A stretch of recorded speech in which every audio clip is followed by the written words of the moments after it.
What's going on, y'all? Welcome to the Bring the Thunder podcast. I'm here with Sapir, Thunder Talk, and King Capers, man. 1-1. 1-1. OKC gets it done at home. 123 to 107 over the Indiana Pacers. Very similar to the first game where we were hovering 14, 15, 18-point lead the whole game, and they were trying to come back. This time, we were able to hold it and finish the game, and the Pacers ended up pulling their starters with like 4 minutes left in the game. Thank God. Quick stats before we get into detail. Shea with 34, 5, and 8 on over 50%, 4 steals. J-Dub better, but not great. 19, 5, and 5. Got to the line 9 times. That's good. Chet 15 and 6, 6 of 11. Better, but not great. Dort 1 for 3 with a 3, but all over on defense. Kaysen 4 points, but all over on defense. 2 guys off the bench. Alex Caruso had 20 points tonight. I'm going to get to that in a minute because there was something said in the preview, but Alex Caruso 20 points, 4 of 8 from 3. Yeah, in 27 minutes. Aaron Wiggins 18 points, 4 rebounds, 6 of 11, 5 of 8 from 3. That's 9 threes from 2 guys off the bench. That's the difference. And then Hartenstein. Pretty solid defensively tonight. 3 points, 8 rebounds, 4 assists, but his plus-minus was through the charts. He had a great effect on the game. A few other guys scored in the end, and then big Kenrich Williams minutes, 8 minutes, but like actual minutes, not garbage time minutes. Couple big plays, big rebounds, a couple assists. I think 2 assists. Everything what we were looking for pretty much came. It came alive in this game. I'll let Sapir talk about Wiggins first. All right. I got you. So, I don't know, man. Wiggins, we've been saying that he needs to be having more minutes. He did that. 18 points. I feel like all the guys that we talked about in the preview did exactly what we were looking for them to do. Russo 20, J-Dub 19. Obviously, Wiggins had the 18, and Holmgren stepped up and had the 15 big points. Shea also did exactly what I had asked him to do, which I was really confused why he wasn't getting the assists. Drop your points down a little bit, and he didn't drop off anything. He had 34 points, but he dished 8 assists, 5 rebounds, and a really key stat, he hit a 3,000-point season milestone, and he joins Kobe and Jordan as a legend. So he's already entering a stratosphere that I don't think people will be able to understand until after the season's over. But we'll get into that obviously a lot later. But I'm just super excited about this win. I honestly don't know what Rick Carlisle is probably thinking in this moment. Like, I could probably answer that. What do you think? I think it was clear that he's thinking that we got one, we stole one, we weren't even supposed to, let's go home. He pulled the starters with 4 minutes left. Yeah. He knew the job, they got the job done. No matter what happened tonight, they already got the job done. They already got one on the road, which is the toughest thing to do, especially this time around the year. So his mindset is, we did our job, let's get out of here healthy and go get ready for game 3. That's probably what it is. It's a good coach. Because anything that happened, Joe, was icing on the cake if they won this game. Exactly. Like Tyrese after game 1 was saying, let's get greedy. So, they already got one. 2 would have been great for them, but whatever. Capers, I'm going to let you go, and then I'm going to be bragging about myself. But oh, boy. All right. I'm going to make it short because I do want to hear what you got. I'm interested to hear what you got to say, but I appreciate it, though. What did we have? 6 guys in double figures tonight, 5 guys in double figures tonight. I liked how they splattered the minutes out. I'm so happy. Again, I don't dislike him. Thank God there was no AJ Mitchell tonight. He didn't get too creative in a good or a bad way with his lineup. The only negative, in my opinion, that I took away from this game, and it wasn't even that bad because of how we won, was they still had Isaiah Joe on McConnell. But I guess you could call that nitpicking. So I don't want to nitpick in a win that we won by 15. You know what I mean? We made them pull the starters out with like 4 or 5 minutes left. But I'm really excited. The only problem is now we have to go on the road. It's split 1-1. They haven't been in the finals in what, 20 years, 25 years? 25 years. That crowd is about to be rocking for both of those games. Rocking. Yep. So, I mean, I thought the Thunder crowd tonight was rocking. it was rocking, bro. It was rocking. I could hear bro. it throughout the whole game. Yes. The fans showed out, and they, as bad as Chet and the guys wanted to win, I feel like the fans wanted this win even more, and I feel like that energized the type of play we had, because at times in this game we had some moments where it didn't look the most tip-top type of Thunder basketball. But I want to hear what Joe's got to say. So. Yeah, I already know what he's going to say, but yeah, go ahead, man. Before I get my spiel, appreciate everyone joining the live. We'll get to a lot of your comments soon. We're just going to recap the game and I want to recap our game preview a little bit. We did the game preview yesterday. If you didn't see that, you could go check it out if you want. But I think Xavier and I hit it right on the head, bro. Xavier called for more Aaron Wiggins, and he called for more playmaking from Shea. And from the team, we had tons of playmaking. We had 25 assists, I believe, tonight. Yeah, huge. Much better than the first game. Yeah, and huge. Myself, I like to brag when I get a chance. We were having this conversation of where are we going to get, like, who's it going to be? Who's going to be the guy to consistently knock down shots, to come in, space the floor, and not, allow Indiana to have a mismatch? And I said, it's Alex Caruso. I said, he's got to have almost 30 minutes a game. Comes in tonight on 27 minutes, 20 points, 3 rebounds, and an assist, 4 3-pointers, and 4 free throws. Absolute playmaker tonight. Allowed the team to have multiple playmakers on the floor with his spacing because he's a threat from 3. He's a consistent threat from 3. All playoffs, he's shooting over 40% still. So I'm just really happy with the performance tonight from him. Wiggins for sure. Hopefully he continues to get the minutes. You know how Mark likes to play him 20 and then play him 3. But I think off the bench from now on. Oh, I also called for Kenrich Williams, by the way. I also did call for Kenrich Williams. I was waiting for you to say that. I forgot about that little bit. But I think from now on, like we wanted, Caruso, Hartenstein, Wiggins, and Kenrich off the bench. That'll be it. Maybe Isaiah for like 3 minutes. He continues to get like 3 random minutes throughout the whole playoffs. I don't know. He got 6.5 minutes, and I think his minutes definitely need to go to Jay Will. Like, it's clear that the way this series is going to be won is through passing and controlling the boards. Those were the 2 key points that I pointed out in the preview. And when we hit on those, I'm going to look at the rebound numbers. We had 50 rebounds. We won. If we can get 50 rebounds, 25 assists every game, we can win the series. That's what I said about the play style. Like, our play style has to be that style of game where we're controlling the possessions. It's not so much of, hey, we need to go all in on turning them over. We'll get that naturally. And even if we don't convert those, what matters more is the rebound battle. Because even if you're not converting your turnovers, you can still get a lot of possessions. Yeah, absolutely. And how many points off turnovers do we have tonight? Do you have that up? We caused another 15, which was great. Today was just about getting back to who we are. The one thing we're going to need on the road, sorry, not on the bench, on the road, is J-Dub needs to play like he did, and Chet needs to step it up like he's been on the road. And then obviously he was balling. But Chet on the road's been huge for us throughout this playoffs, and he's going to be ginormous in Indiana. Like you guys said, that crowd's going to be lit.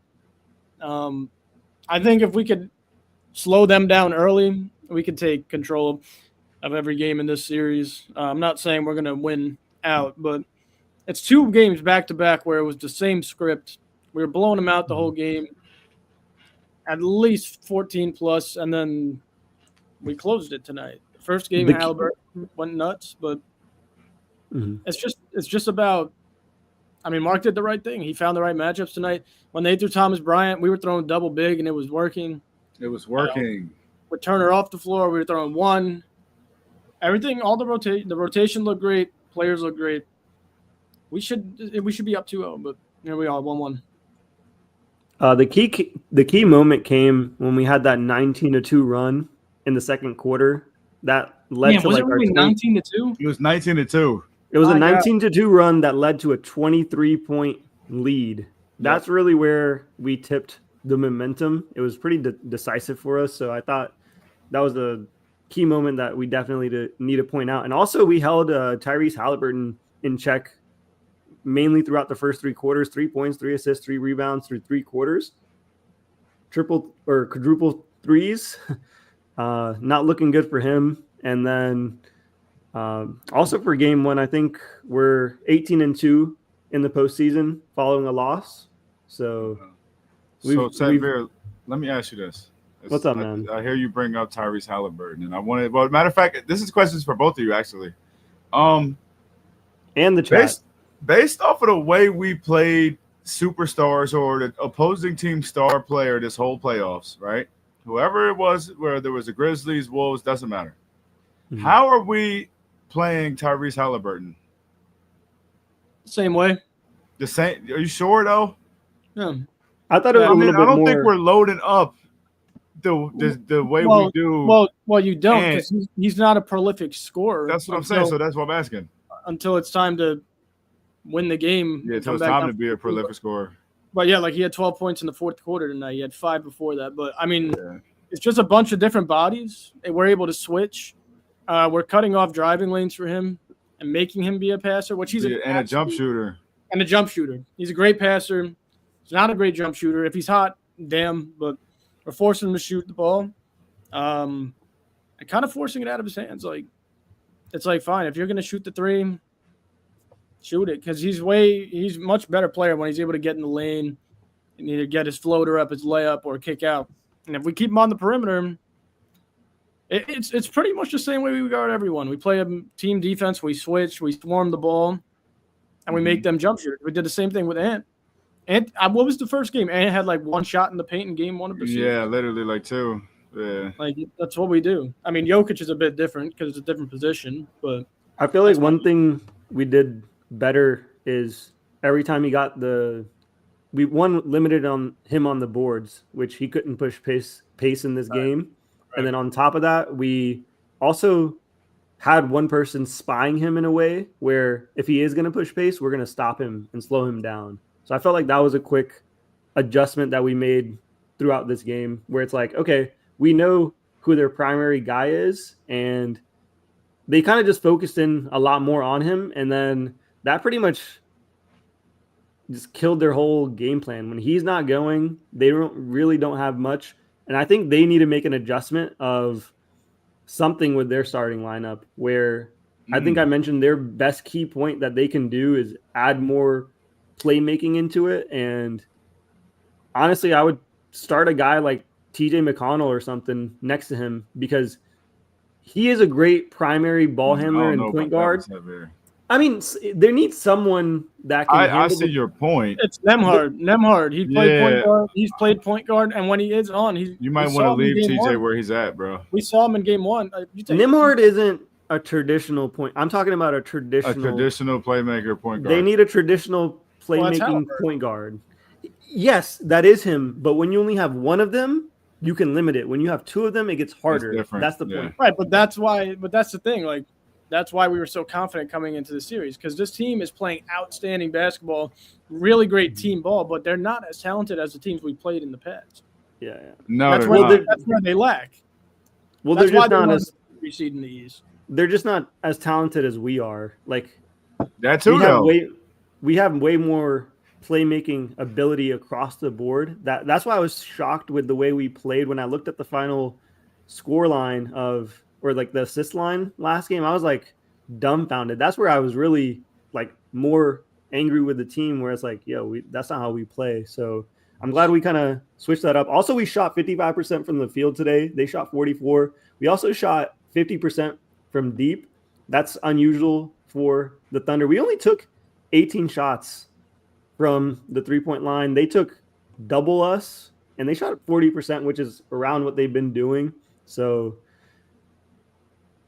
we also made our free throws. I was really happy about that. 88% from the free throw line. So I feel like just cutting the edge on the boards, rebounding battle early, that just helped us a bunch. Because even if we're not turning them over, they're not getting extra possessions, things like that. So it was still a struggle, though. And I think regarding this team, it's like it's interesting. I didn't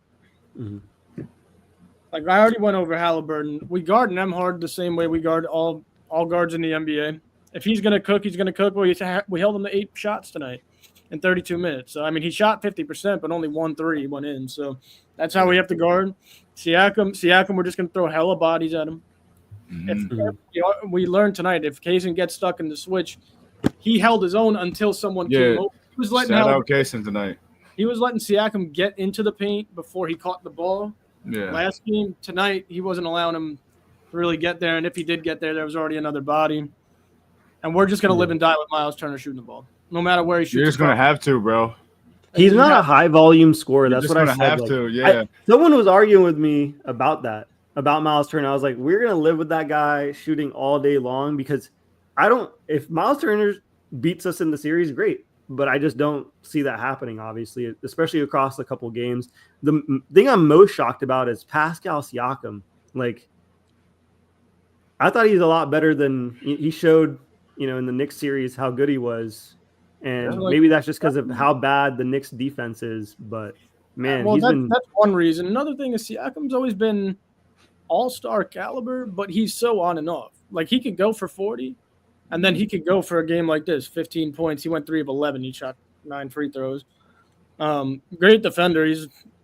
He's always getting at least like 2 blocks, it seems, in this series so far. But he's a really good player, bro. Another thing I want to pat myself on the back here is Obi Toppin's 1 for 8 tonight, and that's what I expect most of the game. Like, maybe not 1 for 8, but bro, like not PJ Washington Jr. though. He went 5 of 8 from 3 in game 1. He went 1 for 5 tonight. That's what we can. If he's hitting 5 threes, it's going to be tough to beat him.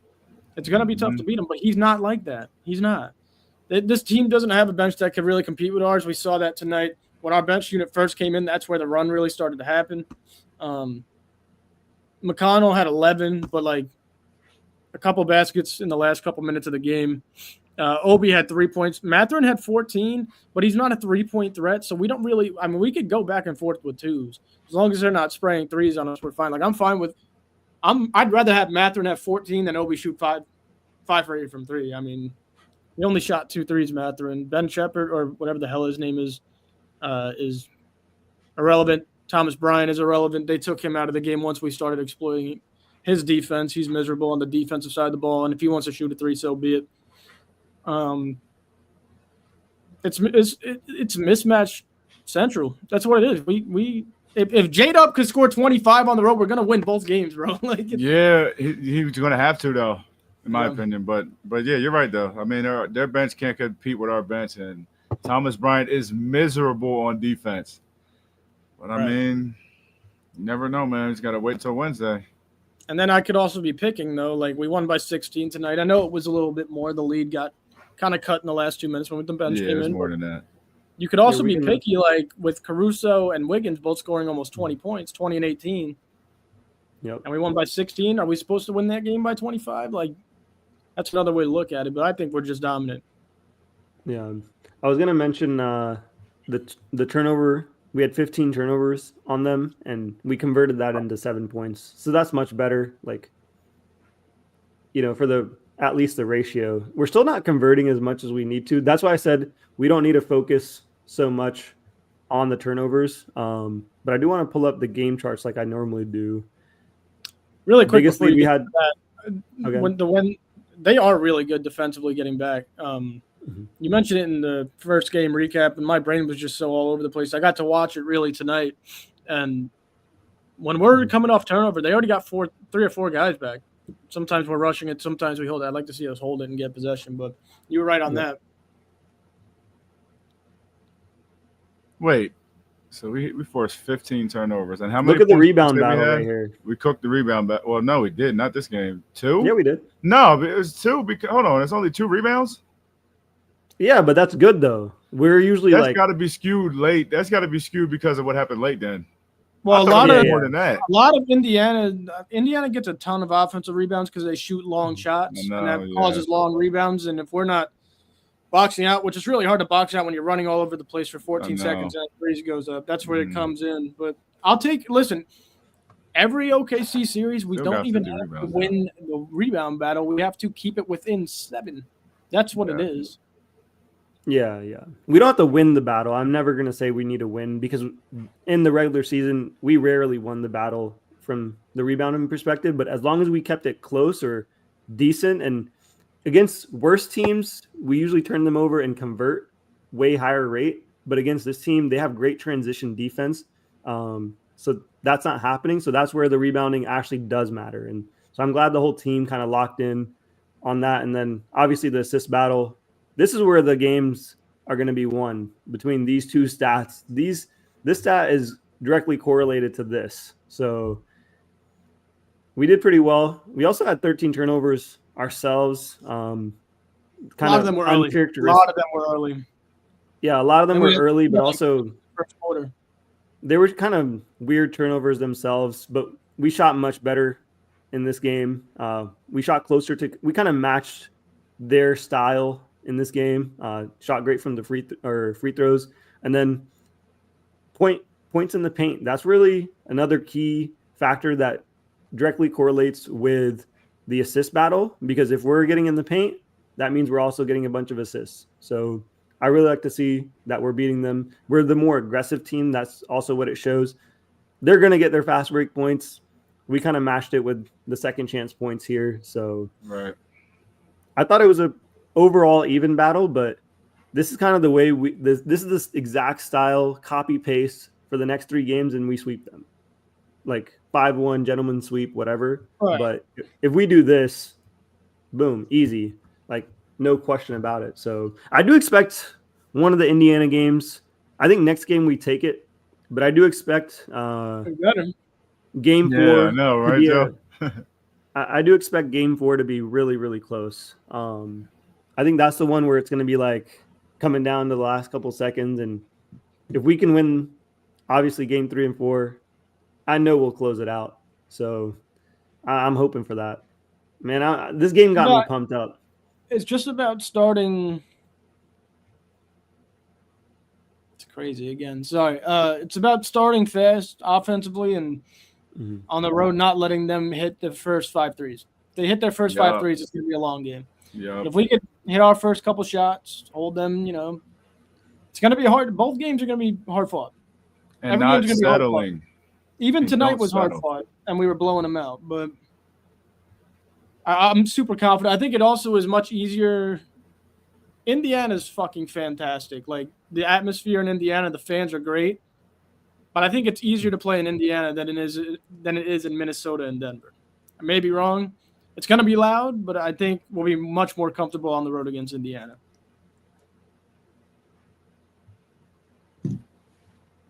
I can't take it anymore. Just win the damn games. I'm having a breakdown over here. Yeah, let's go through some of these comments. Parker Mayo started off saying Tyrese was stressing after the game. Not sure if y'all saw when the camera panned over to him after he realized it was over. I actually noticed that before even the game was kind of starting to end. They panned over to him a bunch of times when he went to the bench, and he kind of he looked really like upset, distraught. It didn't give calm. Yeah, they lost the finals game. I'd be stressing too. Yeah, but it's not very easy to be like, all right, we just lost the game by 20. I'm calm. We're definitely going to win the next, because they probably know they're not better than OKC. OKC won 68 games. I'd be stressing too. I'd also be stressing if my coach pulled us with 4 minutes left when all playoffs long. Yeah, no. In the last 4 minutes, I was really surprised understand by that. But that just shows you right there, though, Joe. That shows you right there. They did what they were set to do in their minds. Yeah. They did what they were set to do, because you're right. He doesn't do that. No. Carlisle doesn't pull them that early into the fourth. Well, you know what I mean? It wasn't early, but you get the point. Like, he doesn't do that. He was like, fuck it. We did our job. Let's stay healthy and get out of here. And they're banking on these next 2 games, bro.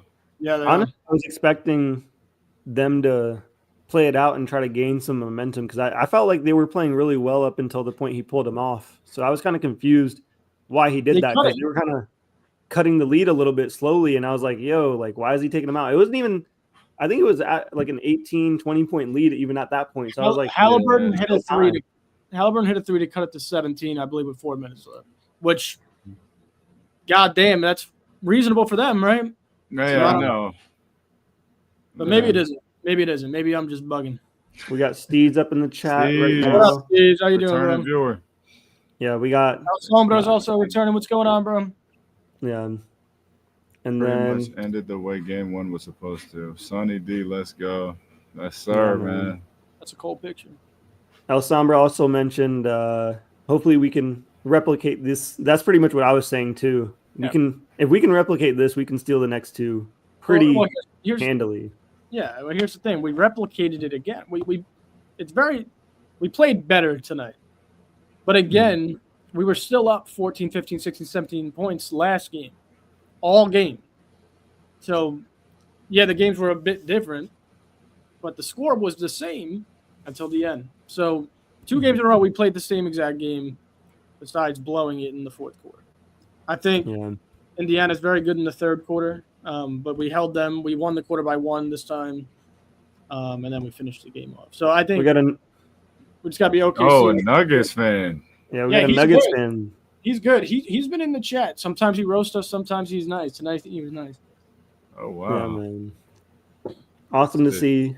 Also, we got Bradley, who's always in the chat as well. And he's always giving us great stats, which I appreciate that I'm not the only stat dude on here. So SGA, 13 games, 30-plus points. Has the most points in the first 2 games in his finals career, surpassing Allen Iverson. I think he has the most points, surpassing Allen Iverson in game 1 as a debut game. So Shea's entering. I'm telling you guys, Shea's entering a different stratosphere, and the conversation I hear around him is way lower than where people need to be putting him, because I'm gonna have to start hopping on some of these podcasts or something, man, because this is getting ridiculous. Yeah, Shea's at 3K points. That's what I mentioned earlier. Joins obviously Kobe, Michael. I'm not gonna go through the rest of these comments, but they're pretty fun. You guys got any other closing remarks? I feel like it's fun win. Any questions? What do you guys think? That post that you sent me earlier on Instagram, did you see Swipe a Cam in the comments? I saw him. He was crying. He was crying, talking about how Denver would have beat us and done us in 4 or 5. He's been crying on his timeline on X since he lost. He's been crying on Player's Choice for the past 24 hours. He was crying this morning or whatever he was on, talking about Shea and probably about that offensive board that he let Pascal have. This dude is so attached to the Thunder and Shea because it actually disrupts Jokic's legacy. Like, focus on your own team, focus on your own player. Like, this is what I hate about NBA discourse a lot, where you have LeBron James, then you have to, if you're a fan of LeBron, you got to pull down Michael's attributes. Yeah, and if you're a fan of Michael, you got to pull LeBron down. Like, dude, they're freaking legends. They're top 2, top 3 players. Same thing with Shea. He's top 2, top 3 right now. No, top 2, not even top 3. He's top 2 right now. And arguably number 1 player in the world. And obviously I'd have a problem with that too if a guy like this was surpassing my favorite player. And I think that's what 29 other fan bases have a problem with Shea and our team is we keep surpassing them. And we saw that with Russell Westbrook when he won his MVP, and he still gets hate till this day. And I think the Shea and Thunder hate is going to quadruple next season. I can't wait for it. Especially when they win. I don't really care anymore. I'm gonna get a shirt. I'm gonna get a shirt with a quote, with that quote of, "As the Thunder win more games, the more hate we get." Something like that. I'm gonna get that on a shirt, man, and wear that next season. It's just how it goes, bro. It's whatever. I'll close with the NBA kind of sucks. The The NBA itself is great. I love the NBA, but for you to put the Larry O'Brien trophy on the floor, Oh man, it was like an animated yeah, final trophy. ridiculous. That's just like, here, fuck it. You guys been asking for it here. Like that was fucking terrible. That bothered me a lot, honestly. I actually thought they were on the floor for a second, and then I was like, oh no. And yeah, I mean that bothered me. There was one more thing that bothered me, but fuck it, we won. We're 1-1 heading into Indiana, and I'm excited.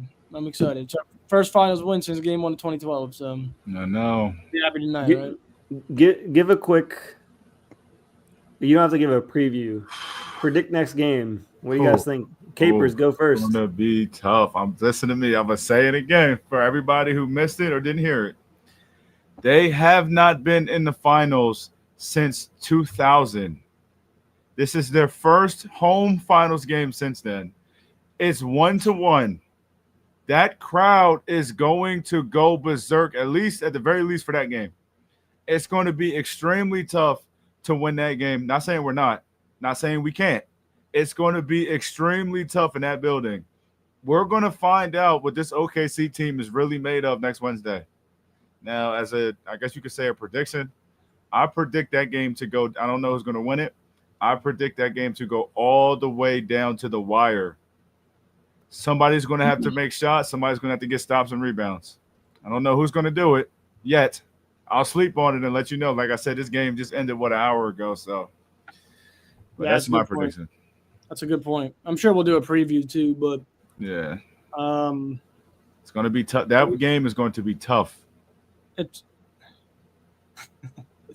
whoever wrote that, that's guys. That was me.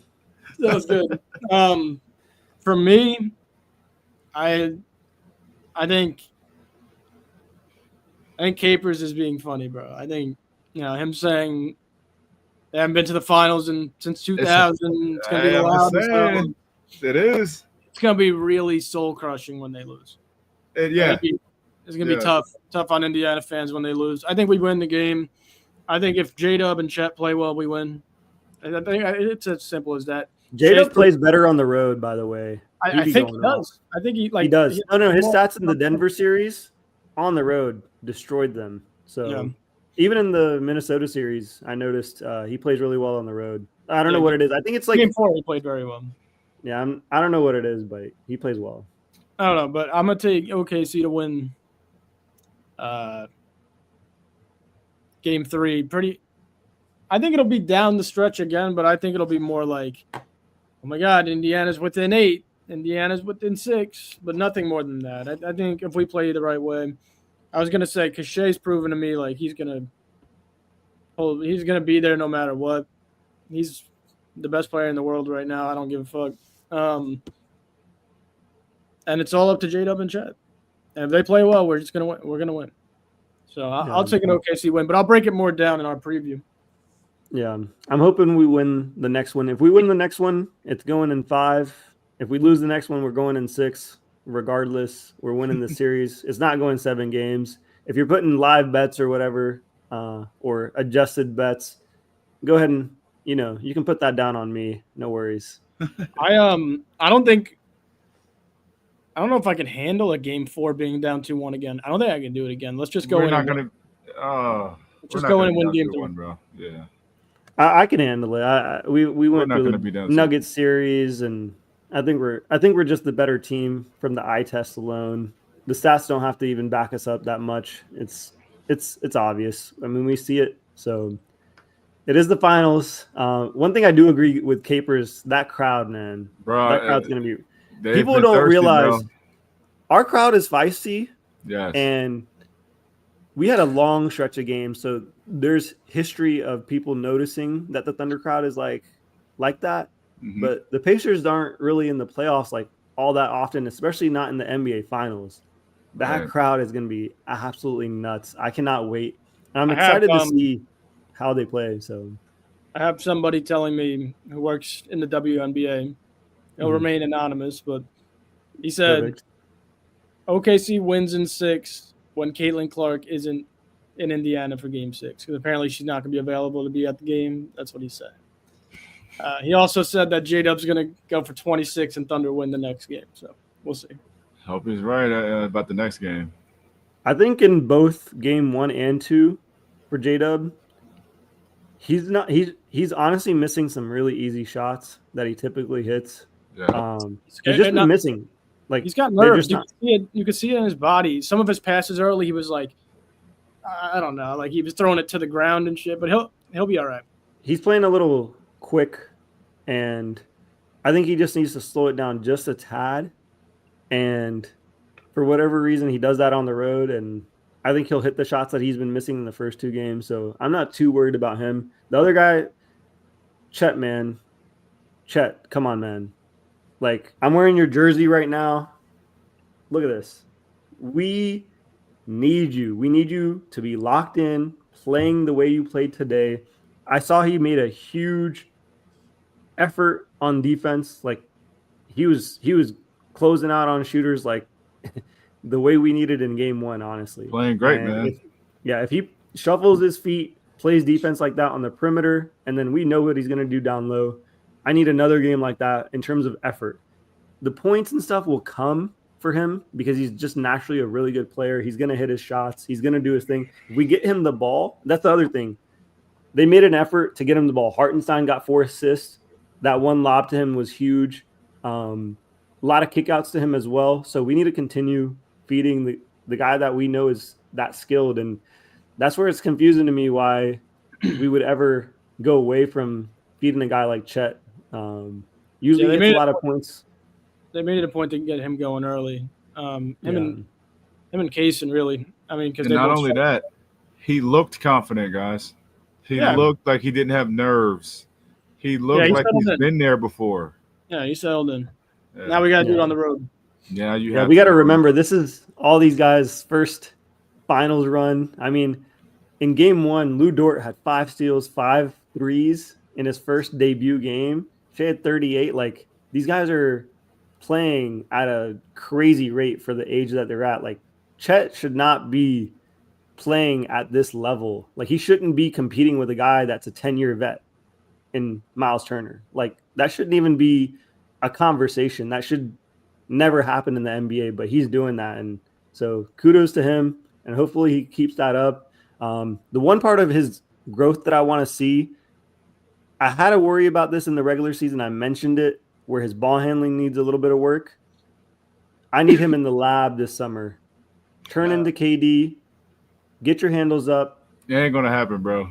No. It ain't going to happen. It will. He's already really good at handling the ball against lesser teams in general, but he gets his handles up a little bit more, and he can get to the rack a little bit more.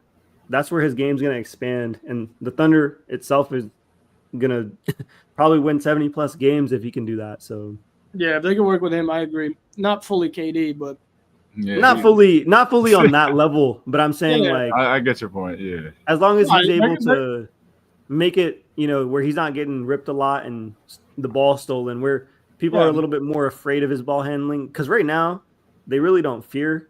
Like, when he has the rock and he puts it on the ground, they're attacking him, trying to get the steals.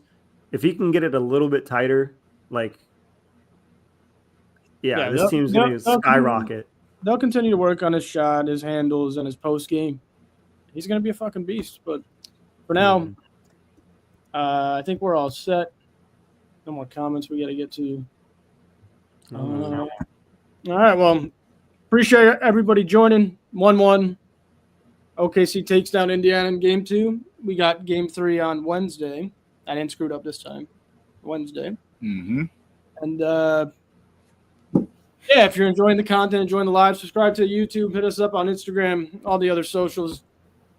And I'm tired, guys. Someone hit me with a Thunder Up. Let's go. I need someone to do it. Thunder Up, let's go! Let's go. Let's go!